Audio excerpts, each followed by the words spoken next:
మన అమ్మమ్మలు నాయనమ్మల కాలం నాటి పచ్చి ముక్కల దోసకాయ పచ్చడి మీకోసం. Let's watch.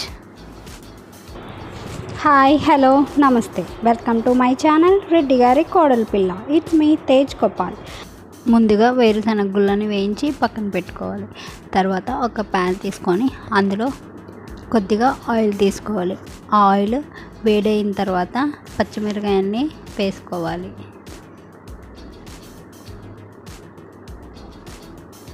ఈ లోపల ఒక 2 లేదా 3 టమాటాలని తీసి ముక్కలుగా కట్ చేసి పక్కన పెట్టుకోవాలి.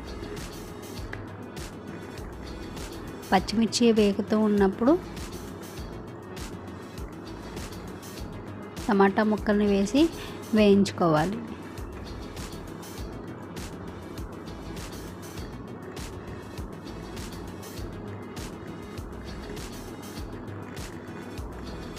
మీడియం ఫ్లేమ్లో పెట్టుకొని వేయించుకుంటే కనుక చాలా బాగా వేగుతాయి అన్నమాట.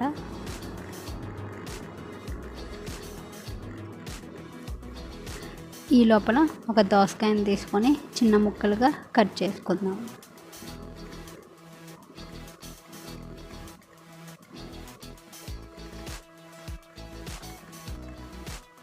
మధ్యలో విత్తనాలు తీసేసి కట్ చేసుకోవాలి. మేమైతే కనుక విత్తనాలు తీసి కట్ చేసుకుంటాం అన్నమాట. ఎవరికైనా అలానే ఉంచుకోవాలనుకుంటే అలానే కట్ చేసుకోవచ్చు.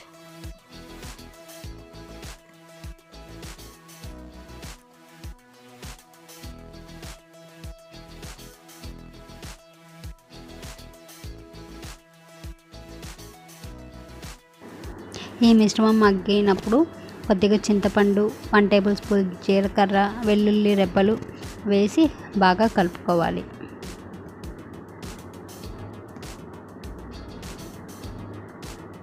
స్టవ్ ఆఫ్ చేసుకొని ఈ మిశ్రమాన్ని చల్లారనిచ్చుకోవాలి.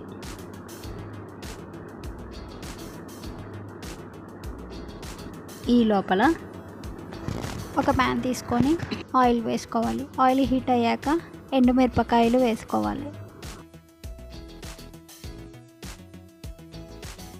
అవి కొంచెం వేగిన తర్వాత 1 టేబుల్ స్పూన్ పచ్చెనగపప్పు, 1/2 టేబుల్ స్పూన్ మినపప్పు, 1 టేబుల్ స్పూన్ జీరా, 1 టేబుల్ స్పూన్ ఆవాలు వేసి బాగా కలుపుకోవాలి.